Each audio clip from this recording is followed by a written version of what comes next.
Taz and Jordan came over to Maui for a few weeks. We were able to get into some great island adventures and talk story about our time on Alone. So guys, yeah, you guys had an adventure. We did. Absolutely. That's Most crazy. Definitely. What? So as everybody knows now, Luke and Taz were on season 10 of Alone. So I got, of course, all kinds of questions. Haven't been on it myself. It makes me always curious about other people's experience. And so first off, how'd you like the location? Like, what was your first impression when that helicopter flew away? Yeah, so we both got dropped off on float planes. The actually. only ones that Yeah, cool. the only ones. And as soon as I hit the beach, it was like everything I had asked for: a beach with sand, bear paw prints everywhere, moose prints everywhere, wolf prints everywhere, blueberries and raspberries right off the bat. Like, awesome. Yeah, unreal. It's exciting. Unreal location for sure. I mean, for me, it was it was crazy. You know, you get dropped off, and in this new location, you have no idea what's there. The good thing is, like, half an hour later, you know, right, saw a grouse, and cool. I was able to take down a grouse Yes, right away. That and I was first like, day takes whoa, the pressure they're welcoming. off, huh? Yeah. You're not starving the first day. It was beautiful, you know, and I started seeing signs of fish right away on the water. Oh, good. Coming up, but it was in deep water, but at least encouraging. Yeah. You've never been in an environment like that, I imagine, though, right? You're No. from Brazil. I mean, you know, I spent 10 years living in Massachusetts. In a tree house. You know, cutting my own firewood, living in the cold weather. And farming as well, but not in northern Saskatchewan. That's different. That's cool. It looked like a really cool location. So I was happy to see when I found out where it was. I was like, "Ooh, that's gonna be fun." But so. And what did you guys do? What did you do, Luke, to prepare? I'm curious because you're so immersed in all those. Yeah, you know, what was your thing? I definitely counseled with a bunch of my family and watched a bunch of episodes from, you know, similar terrain and area. Definitely spent like a solid month going over my gear selection, and, like sourcing things that would be appropriate for those conditions.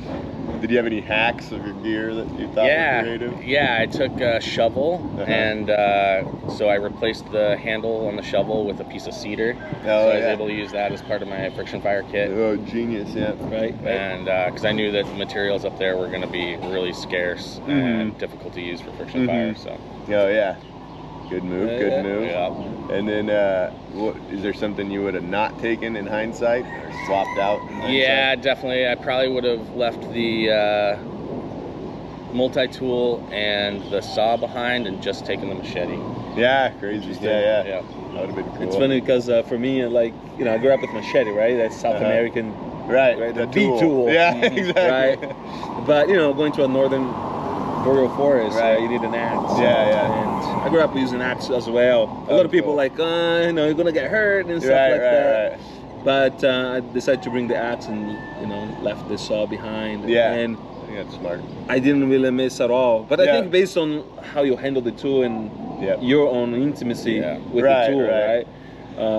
And I wouldn't change that in that environment. Right. No, I think an axe in those northern forests is just like great too. Right. And I took a saw too, and also thought, well, that's kind of waste of the item. You know, it's useful here and there, but you really don't need it up there. Yeah, but you know, multi-tool, I used a lot. It was sort of like my on my body kind of tool. But it sucks that you know, didn't have any rabbits there. The multi-tool to make, you know, to make the that's snares. surprising. No rabbits. Yeah. Crazy. Go a few miles north where we shot and you're covered in rabbits. Right. But they fluctuate by season too. Maybe it was a rough year. Let's see. Then, well, that's interesting. Now, what do you guys wish, like right now, what do you hope that you see on the show? Like, what's a moment you want to relive again that you may or may not even see on the show? Yeah. When I was collecting moss for my shelter roof, I had this really amazing, just tuned in moment where like I uncovered all this big web of mycelium and these beautiful mushrooms. Cool. Yeah. And just like really like tuned in and felt connected with my place and like, all the life that was happening there, and like had some good still moments of reflection on that. It was great. That was like a special moment. Yeah, you might not see that on there. Yeah, might not, but you know, it definitely brought tears to my eyes and was like super awesome. special. Yeah. I mean, that's pretty cool. I hope they show how much I use the spruce roots. Because cool. I really processed that and used for my shelter. I made a food cache, and I decided to make a food cache just with spruce roots. Oh, cool. And like a basket you pulled up? Yeah, like a box. And I hang the box up there.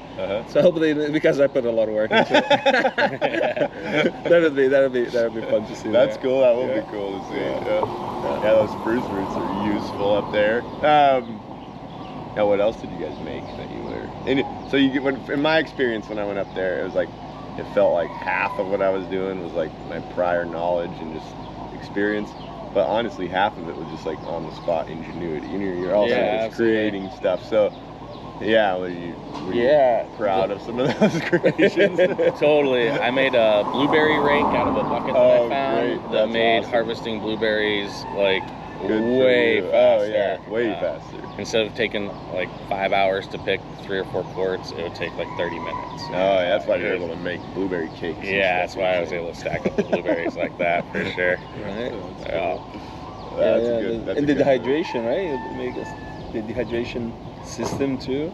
Oh yeah. So then I took my gators that I had custom made with clear marine vinyl. And I used those and took them apart and made like a solar oven, basically, solar dehydrator. That's amazing. That's awesome. I boiled down the blueberry cakes and made patties and then would dehydrate them in there for storage. Clever. Right, like modern. That's awesome. My original plan, that kind of came impromptu out there. My original plan for the gators was just to use them as a window in my shelter so that I would have some natural light in there and be able to check the weather easier without opening the door and everything. On the spot you thought of. Yeah, and then I had them. I was using them for a bag for my fish fillets to keep out of the sand and everything. And I was like, solar oven.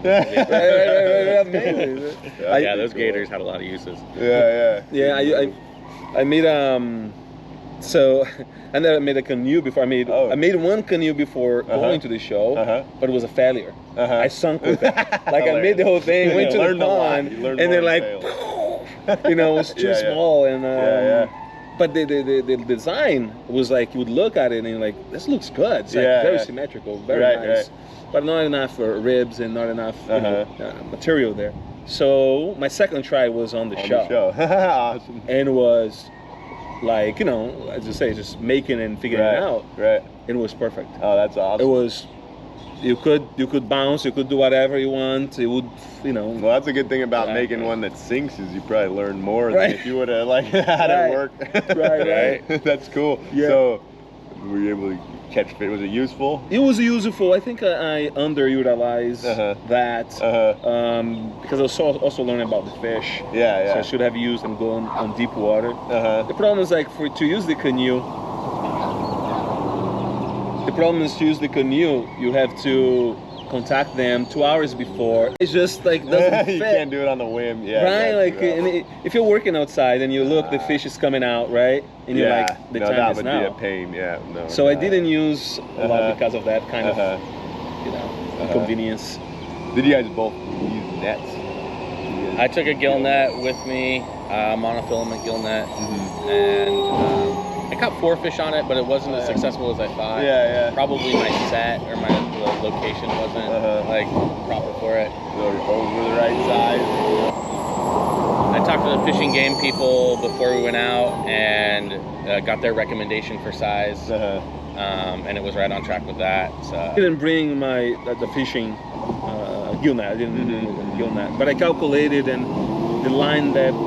The monofilament line to fish, I could make a full-size gill net and still have some yardage to fish. So that's how I went about it. Cool. And so I, use a needle. You made it out of your fishing line, But then, eventually I took it away. And here I'm back again, freaking making another gill net out of spruce roots. Spruce roots. Parachute cord, and didn't really work for me. Yeah, you have to, the knots tricky with those. That's funny. What did that remind me of when you guys were talking? So obviously you get on, there's an orientation camp, you meet everybody else. How accurate was your assumption of who would do well? Or who do you think, who were you guys, man, he's going to do well, or she might do Yeah, totally. I know everybody thinks about that. That was actually, that was actually a really intimidating part of the process, because we had a lot of really experienced big game hunters on our season.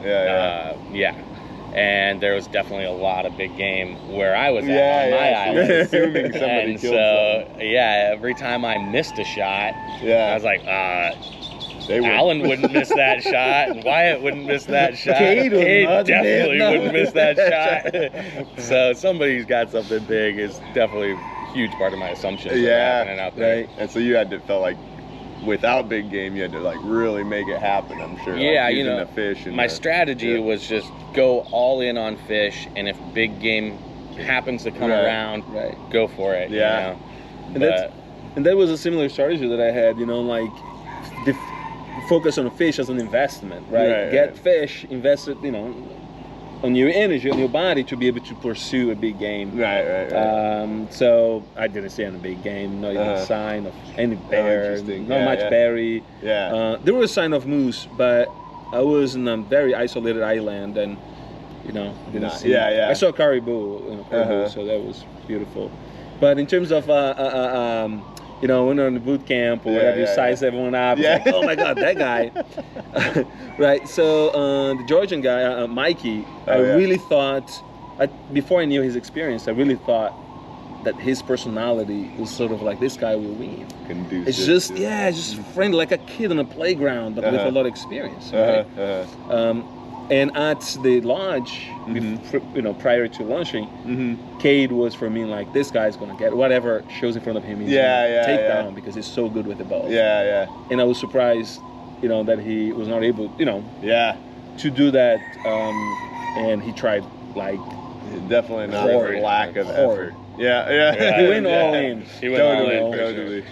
Yeah, you got to do it. Swing for the fences, I guess. Especially when you're small like him, You you got to get big game to have a chance. Right.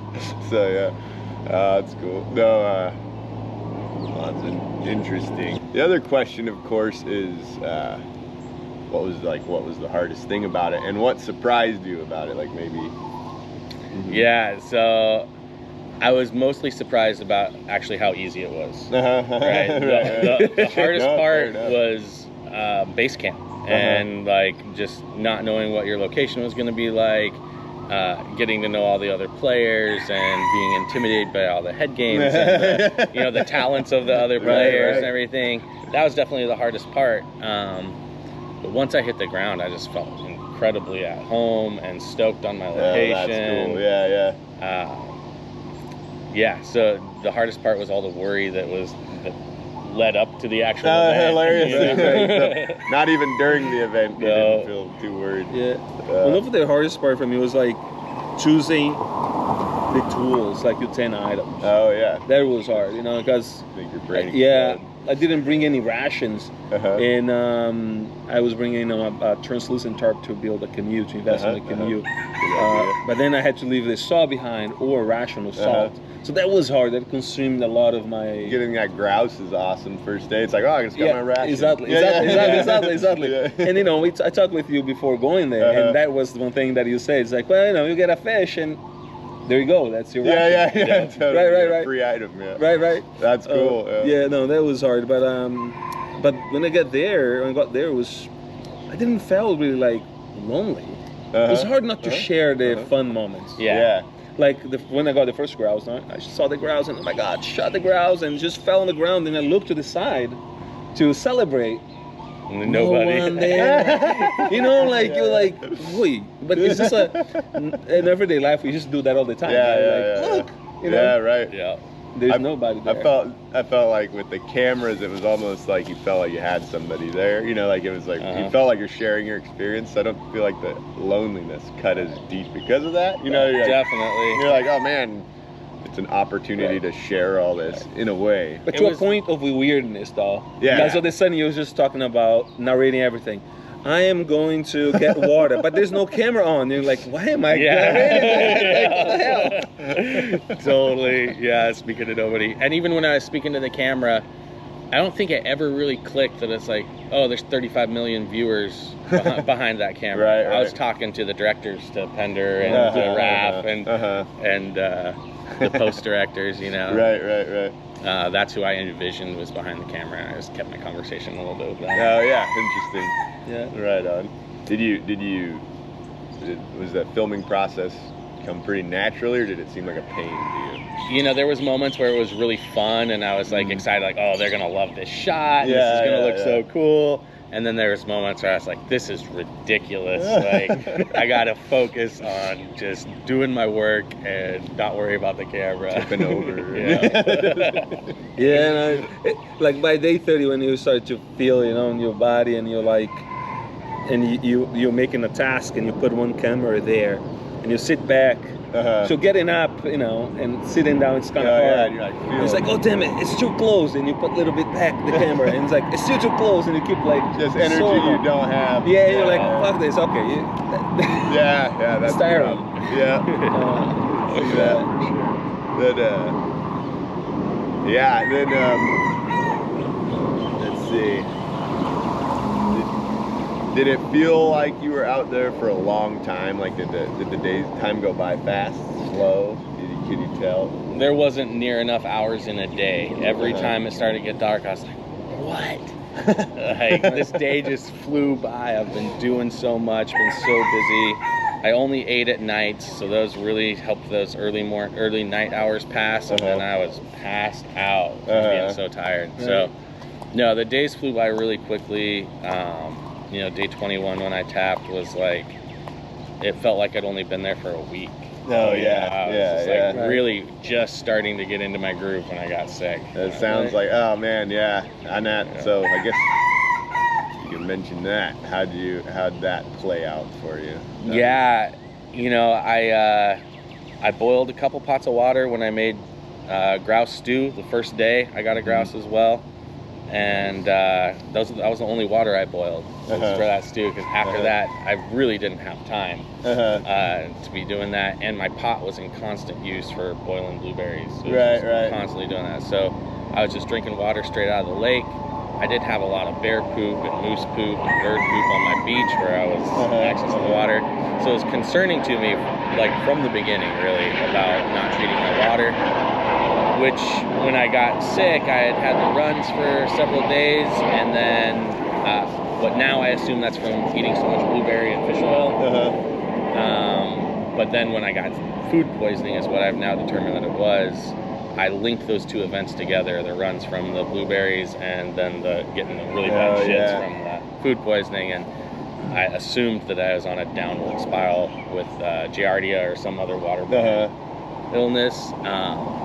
Held on for a whole nother day to try and get better, but it was worse by that evening, and ended up calling it in. Did you ever figure out what it was? It wasn't Giardia, huh? No, it wasn't Giardia. I'm pretty sure it was just food poisoning from likely the gator that I used to store my fresh fish fillets in got contaminated and not washed out well enough, and then was able to grow some bacteria. It's tough that it's when you're out there and you get sick. It's like, of course, you're not trying to kill yourself on the show. Or do permanent damage. And something like Giardia, we've all talked to people who like had Giardia too long and then had digestive issues for, you know, their whole life. And so you get out there and you're just by yourself, and you got to make a judgment call. Like, I've experienced the downward spiral of Giardia, and it felt really similar. Other times that I've gotten food poisoning, I like puke and have a fever for a minute, and it's over in hours. You know. This time it was the other thing. It was like coming out the other end, and fevered for a couple days. Rough. What was your experience towards the end like? Was it bittersweet? Were you like looking forward to getting out of there? Was it? No, I was looking forward to stay. I really want to stay. You know, day 40, I was like with my last piece of fish. You know, and like I went to check my snare. It was snowing, and didn't get anything. And like I was so weak coming back to the shelter, I had to stop and rest. On the way back, and I was okay. My body was like fit, but from there on was going to go downhill. Right. So it was like, okay, I decided. I put on the camera. I'm gonna fast for 10 days because I've done this, like fast for a month, you know. Oh yeah, you have. Yeah, so I'm gonna fast for 10 days and see how it goes. You know, 50 days sounds like nice. It feels good.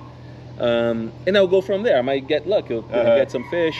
My dream was to let the wait until the lake freezes to ice fish, and then it's fine. I just wanted to complete the whole cycle, of the alone experience in that way. But when I get back to the shelter, I was so weak, and it's like, well, I can start for 10 days. You know, maybe be at risk of serious damage, right? But it's 50 days, maybe 60 days. I'm not gonna be able to win. It's like, why am I trying to prove here? Right. So that was sort of like, I kind of like logicked myself out of that. And it's like, I might as well live now because I'm healthy, I'm good. I can make the decision now, No long-term consequences. Sure. And then that's when I tap out. I cried a lot because I felt kind of like disappointing. Like Dave, the survival specialist there. You feel like that connection. Like, damn it, I'm sorry. Let you down, Dave. Right, yes, but of course not, right? Like, but in your mind, so it was. I love the place, and I was on the rhythm. I was, good shelter, everything. I had music. I was really. Oh, cool. What kind of music? I made an instrument, so. Oh, sweet! Awesome. Yeah. So it was hard to leave, but I kind of I thought, and I made that logical call, just to learn that. I think the winner lasted 60 few days, but I don't know if he got a big game or not. So that's the thing. Like, he could have gone on a lot longer. Exactly, and why I'll just damage my body. So, and I didn't want to do that. It's actually extra tough now that, like, especially when you're in a location where you see a lot of big game and you assume somebody else got it. It makes like trying to win via like taxing your body to the max that much more difficult, because who really does? You don't want to sacrifice your health for money in the end, and so it's like, so for sure I could see that. I think in the early seasons when that didn't seem like a possibility, like maybe you just try to push it as long as you can, you might win. But I was surprised to see that strategy work in season 9, because I was just like, man, I'd be, when you're just in the back of your mind thinking somebody else, but maybe on that season, maybe there wasn't a lot of big games, so it's not as scary. But I know for you, like if you get there and you see like sign everywhere. You're like, holy crap, we're gonna be here a long time. That's exactly what I thought. Like, oh, we're gonna break that 100 days for sure. Man. There's a lot of little things though. It's like that, you could slip on the ice. Breaks, just so many little things that can go wrong, and get sick, which is a very common one. And then you see people with their shelters that burn down, or you lose an important item. It's like there's all these little things you kind of gotta get away with to last a while. So how is it coming back? Did it feel pretty normal, or did you feel like you had a weird integration time? There's definitely a little bit of a weird integration time. While I was out there, my dreams, my nightmare that I had repeatedly was that I was back in Hawaii or I was back in Idaho with family, and my yellow brick would go off for check-in, and I'd be like, oh wait, how am I not on my island? Like, how did I get here? They're gonna know I'm not on my island. I need to get back on the show. Like, how do I get there? And then when I got home back to Hawaii, that was the feeling I had. Oh, interesting. I was like, wait, why am I here? Why am I here? I'm supposed to be out there still. Weird, This is definitely premature. Definitely for my experience, right? Yeah, for how well you were doing too. You were. You know what I've wanted to see in the show, and we've, of course, everybody tries every time. But when I was out there and I got, I had the moose and I had this, but I was like, man, I started catching fish kind of late. I was like day 21 before I got my first fish, and I was like, man, somebody could be sustainable off of fish out here. And I've been really curious to see somebody that catches enough fish to be sustainable as an alternative to big game, because quite honestly, fish is usually the way that goes in history. Yeah, you know, so most indigenous cultures have survived off fish. Yeah, it's the most reliable one, so that's a strategy I've wanted to see play out. You know, totally. But you were giving it a heck of a go. right. I do feel that on the pace that you were going with catching fish and blueberries and stuff, I mean, you could stay there forever. I mean, because you're getting so much of it. I feel like I'm thriving and not just surviving. It's so crazy. My problems are I have too much food to cook. I had calculated it was like about a 40-day stash that I had when I tapped out. You know, with the fresh fish that I just caught the day before, all the dried fish, and all the blueberry cakes. Yeah, that's great. That's like 40 days. And then you put on a lot of weight prior to going out. Did you guys do that? Yeah, I had like an extra 45 pounds. Oh yeah. When I went out. Yeah. And I lost 32 pounds, I think, when I was out there. Yeah. I got probably 30 pounds extra. I left with 65 pounds lower. So good for you. I left with my beach body. Yeah. Like it. When you got out, it's like fat. Did you blow up again? Slowly. It was very slowly. Okay, yeah. Very slowly. Yeah. Now I have some extra pounds, but it was kind of incrementally. When I came out, it was amazing. I just chunked right back up faster than because I left the show about my normal weight. And I could never get past 170. That's like what I weigh. And then when I left the show, I just blew up to 188. And just a couple weeks, I was like, geez. Your body's as soon as you start getting those carbohydrates and sugars on there, it's store those away. I've been in desperation mode. Yeah. Oh man, yeah. So, how did your family react to you being gone? They did pretty well holding down the fort, or was it tough on them? Because I know it was it's tough. hard for the wife because she has so much to stress about, how's my husband doing, running the household, Yeah, no, it's definitely tough on everybody at home. I think for everybody, living in Hawaii is really expensive. The show doesn't pay that well. Right. So there's definitely some financial stress and everything that was happening at home, and that trickles into your experience out there too when you're thinking about everybody at home. But yeah, they were really surprised when I called in so early. The only report they got back from Maui was Luke settled into his land and he's doing really well. We expect him to be there for the long haul. Oh, God. Well, pleasant surprise, I guess. Right. No, it's it just happens. I got food poisoning once being a little careless out there. I had too many rabbits because we had a 10 rabbit limit you were supposed to, and I didn't realize that, and so I had more than that, and then they told me you got to get rid of some rabbits if you have too many stash. I was like, oh crap! So I'd caught a fish, and when I had stored away the rabbits, I got the moose, and I was like, man, I'm not gonna eat these rabbits for a really long time. So I stashed them away. Wasn't really worried about them. They weren't completely cured, cured the way you wanted. So where the head I had cut off was still a little wet, and then. And then when they're like, you got to get rid of rabbits, I was like, crap. And so I'd caught this big fish, and I'd made fish soup, and I was like, I'll just throw that rabbit in there just to get rid of it, and mixed it in. But of course, you don't cook fish as long as you cook a rabbit. And then I kind of forgot I'd put rabbit in there, and I ate it. And then that night I was like, oh, I'm feeling rough. But it only lasted a day or two. But it was Yeah, man, that's. But I knew it was food poisoning, and so I had a moose, and so I could sit there. I was like, I don't care if I'm sick a week, I'll just sit here. But if you think it might be a parasite, that's another story. I was pretty sure of it, but then 3 days later, back at base camp, I'm like, damn, you feel better? I'm feeling great.